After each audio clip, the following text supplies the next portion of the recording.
now, your ABC6 Storm Tracker weather with Chief Meteorologist Jeff Denoyer. You hear that noise right there? That's snow melting rapidly outside. See these conditions right here? This is what eats up snow like a Pac-Man. All done, right?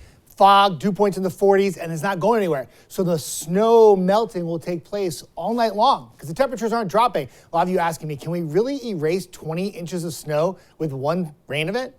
You can. It's going to happen. A lot of it's going to be gone. I know somebody tomorrow will take a picture of one of those big snow piles that's in the parking lot and be like, it's still snow here, but most of it will be gone off your front yard and back by the time we get to tomorrow morning. The temperatures are in the low to mid 40s right now. They're either going to stay put or go up a few degrees. And now it's just a matter of watching the really cold air to our north and west. How long will it take to get here?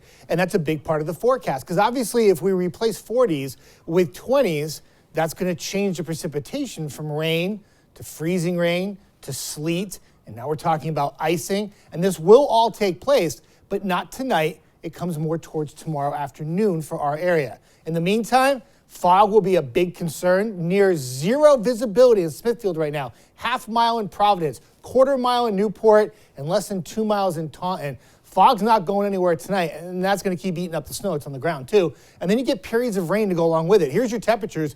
This is a very boring temperature forecast for the next couple of hours because it doesn't move. In fact, by midnight, even up a degree or two. Periods of rain will be generally light to moderate. Could get a little burst of some heavy rain really early tomorrow morning. So the morning commute for most of our area, Rhode Island and southeastern Mass, unless your travels take you north to the Mass Pike, it's mainly just a rain event to start the day. But the temperatures will tumble throughout the day. 40s become 30s, and by the time we get to the afternoon, many locations are below freezing.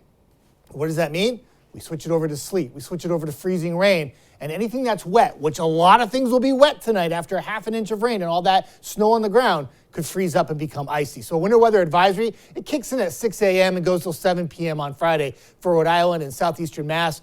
You'll hear the term flash freeze. What that means is you're just rapidly dropping temperatures while everything's wet outside and everything can ice up significantly. So here's the dividing line. Cold north, relatively mild south. This cold front's not really in a hurry to move south. So as it just kind of hangs out, we keep these periods of rain throughout the night tonight. The rain's happening right now for many locations, and we'll continue to see rain in the forecast right through the morning hours. Futurecast will play out that rainfall. It'll come down mainly light to moderate tonight, but pick up with intensity right for the morning commute. Now, a lot of you have asked me, they said, well, why don't they just go out there and pre-treat the roads right now, and this will save us a big headache for tomorrow. Well, this is the problem. By 6 or 7 a.m., this yellow color here is some pretty heavy rain working north to south. If you go out there and pre-treat the roads now, it's just going to get all washed away. It's going to have to come down to once this rain moves south and we switch over to freezing rain and sleet, that's when you have to attack the roads at that point when things start to ice up. That's what makes tomorrow afternoon so treacherous. This is by 11 a.m. Already switching over for areas north. By 2, 3 o'clock, it's now moved south. The pink color showing freezing rain and sleet, and then eventually making it all the way to the coast. The precipitation will be generally light as it comes to an end, but icy conditions expected tomorrow afternoon, Friday night, right into Saturday morning. Otherwise, the weekend looks just fine. Sunny and cold. Moderating temps next week with a few flurries on Tuesday. Tiffany. Still to come on ABC6 News first at 4. We're just a day away